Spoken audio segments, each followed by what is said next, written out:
Okay, welcome to the day. I am just on a walk to the gym and thought I would share some of my lessons around what I've learned from writing a biopic film for the last, I think, year and a half. And the idea almost came like two and a half years ago. Morning, I feel my nose running a little bit. Because it's like nice, crisp. It's like beautiful. This is wonderful weather. It's like my favorite weather. It's like slightly chilly and cold, but then also at the same time sunny and warm. If you're from Zimbabwe and you're listening to this, I feel like one of those blue lizards. It's got like this blue head and it just sort of bobs it, and it's like so happy in the morning. So it feels like me right now. I'm like a blue lizard. Okay. I hope you found this. I'm not going to go into detail about what the film is about, who it's about, where it's set, etc. But what I am going to say, I think what will be useful for me to share is I had a meeting a while ago with the executive producer, or one of the executive producers on the Young Sherlock, which is the TV show, I believe being directed by Guy Ritchie currently. And this guy Simon, also Kelton I think his surname is, I'm pronouncing it wrong now, but these videos are going to be pretty raw daily uploads just about what I'm learning from the process. But yeah, Simon also wrote and co-wrote Eddie the Eagle, which, if you haven't seen it, it's a film about a British Olympic ski jumper, and I found it very inspirational and interesting, and there are definitely moments of it that were really well done, and some incredible scenes. So one of the things that I learned when I got in communication with them is, with biopics, it's sometimes a tricky line because it's based on truth, but to create a movie version of it, often so many aspects of it, so many are not true. And you'll see a lot of biopics will actually have inspired by. Some, I'm sure, just aim to make it very factual to the T. But when you're recreating reality and you're even taking into account someone's memories, like, honestly, sometimes I've remembered certain things in my life where I'm like convinced that's what happened, and then I'll check through something or notes or journal, and I'll be like, that's not actually how it happened. It's like I'm certainly wrong in this instance. So I don't know, after talking to him, one of the things that he mentioned was obviously you want to portray the truth of the situation, but some part of it is going to be fictionalized. Like with Eddie the Eagle, for example, I think Eddie had a ridiculous number of coaches. I don't know the exact amount, but it was like 30 coaches on his way to the Olympics. But they threaded all of those coaches through with one coach, who ended up being Hugh Jackman, who played in that film. So yeah, I thought that was super interesting. And then similarly, along that same day, I was talking to Perry Power, who's turning his life story into a biopic. And he's got an incredible story about overcoming or sharing his story about being sexually abused. And he's helped so many people write and turn their stories into books, and empowering stories about their journeys and their struggles, and just the lessons they've learned. So he was also in comms with another producer who told him something very similar. Like, his script was, like, some parts of it he can have fictionalized. And it's interesting. I don't know the answer to it yet, but it's an interesting line to balance, because obviously the subject that you're talking about or portraying in the film, you kind of want their permission or their buy-in. When they created Eddie the Eagle, I don't think Eddie I don't think he even knew about the film that was being created. He was happy with the way it was portrayed and said he cried during the film, so it definitely portrayed him in a good light. I think one of the... Just trying to think, is there anything else that I've learned that might be useful? I think one of the other things that I've learned is during the process is sometimes creativity comes in waves. I definitely believe in The War of Art, which is the book by Steven Pressfield. And for a certain period when writing the project, I would just sit down for 4 to 5 hours a day and just stare at a blank screen, and that's all I would do. And I would just train it like a professional, and I definitely got a good first draft out, went through the second draft. But now I also feel like I've come to a place with that potential movie where I found it really hard to park it for a while, but I've been very, I don't know, I felt a great sense of peace pivoting to a different project, which I have been writing also probably for about 2 years in the background, which has changed. And I think one of the doubts was I should just focus on one project, finish it completely, and then move on to the next. But with film projects, sometimes they have different seasons. Like I know there are various directors who worked on one project, got it to a great place, and then were like, okay, I actually feel this project is now calling me and I want to finish this project. I think Christopher Nolan with Inception, Taika Waititi with various other films, James Cameron, and there's been many other film people. And I resisted this idea, but I feel like I've made more progress in the last sort of 2 to 3 weeks with the other project, and it's going to be a low budget project which I'm wanting to direct and produce, and I believe I will be, and I believe I'm going to. So yeah, I'm just trying to think what else might be useful for in terms of the biopics and what I have learned. I feel a lot of research is required in biopics.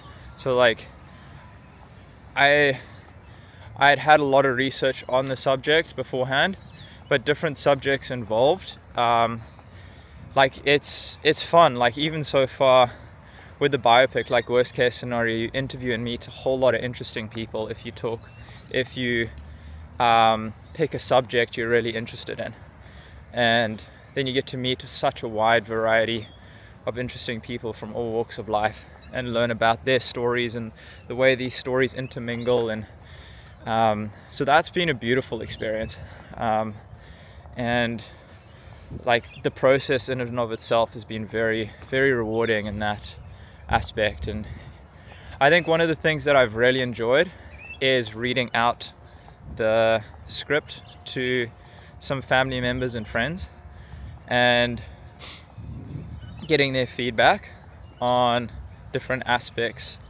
of it. And there's only been a very few people who I've done that with, because I want to keep it confidential. But yeah, what else would I say with biopics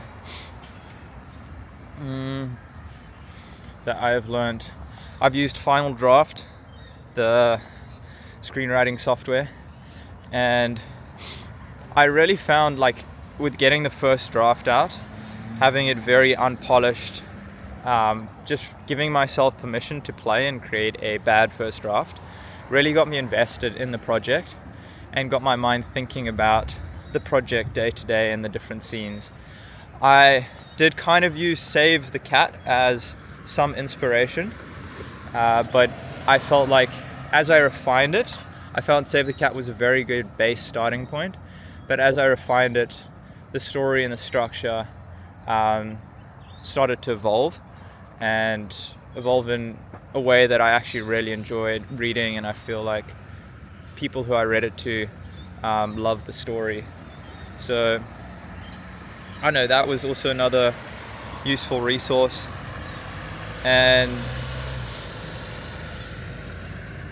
yeah, let me think, is there anything else that I think might be, let me just cross the road here. Just don't want to get run over with the Osmo. That would make for a non-viral video because it would never get posted. It'll just be a crunched Osmo on the side of the on the side of the street. I think one of the other things that during the writing process that I want to continue to do is I'm a big believer in mindfulness, and having 5 to 10 minute sections where I move my body, like 5 minutes of movement, 5 minutes of mindfulness, in between writing sessions. So like I'll write for 50-minute chunk or 40-minute chunk, and then I'll do mindfulness or do some movement, some yoga or something like that. And I felt like that's really kept the creativity flowing when I was writing the biopic. What else would I say? I would say one of the other things I really liked from a podcast I listened to by, I think it was on it was on Brandon Sanderson on the Tim Ferriss show, is he just reinforced the idea that you are the art. So no matter what happens with the project, as a writer, your ideas, your thinking, your craft evolves, and really, that really evolves. And it's such a beautiful part of it. Like when I reflect back on just the process of writing it itself, like I learned so many valuable lessons because I was trying to share a message that I wanted to get out there, and I was trying to clarify what the message of the film and the project was. And so often it was the message that I most needed to hear as a writer, and was scratching my own pain point per se. So I feel like that's I feel like picking a story, like you can't help but make it personal. You know, like if someone watched that, when people watch that movie in the future, they'll be like, I don't know. I think the good thing that I've had from feedback from friends is like, this project is so you. And it's like, check out all the birds here in Radelaide. It's a cool place. Is there anything else that I think will be useful to share, or interesting or funny? I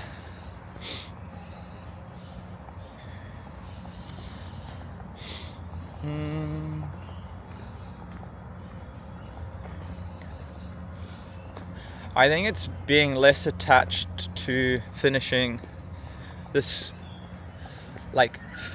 script, in terms of some projects have their own timelines, which is one of the things that I've been learning.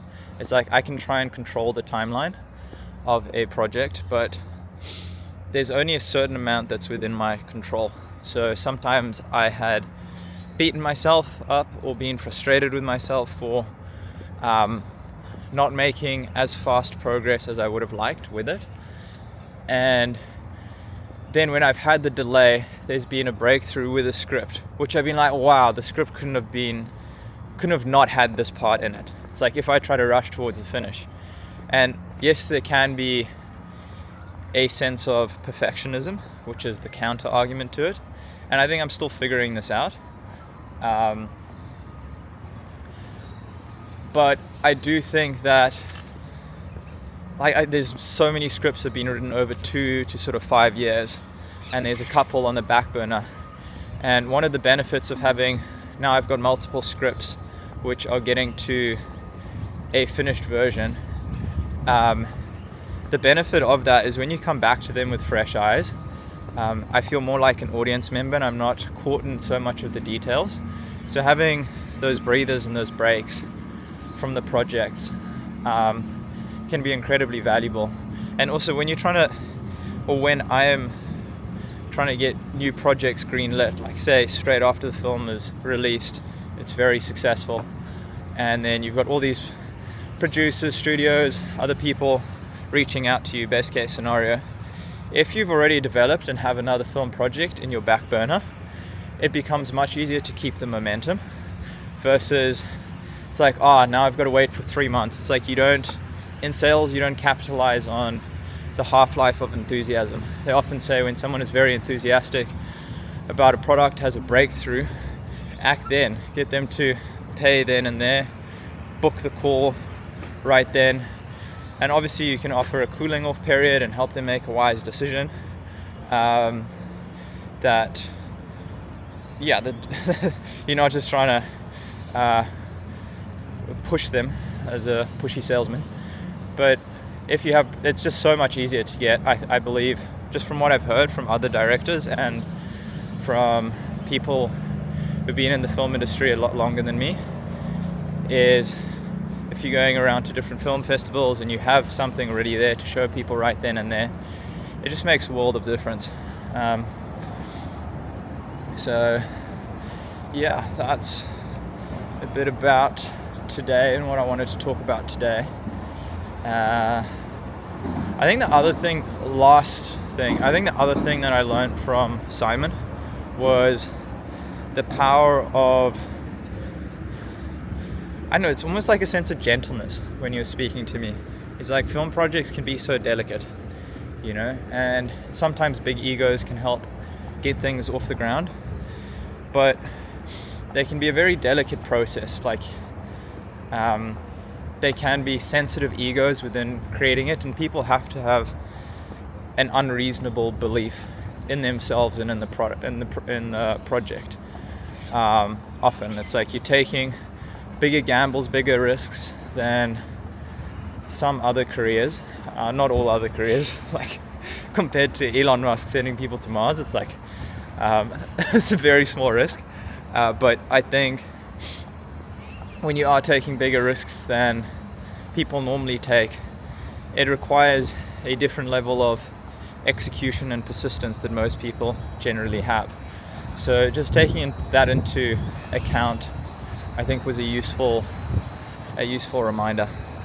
So that's the update from this useful, and I look forward to editing this and posting this today.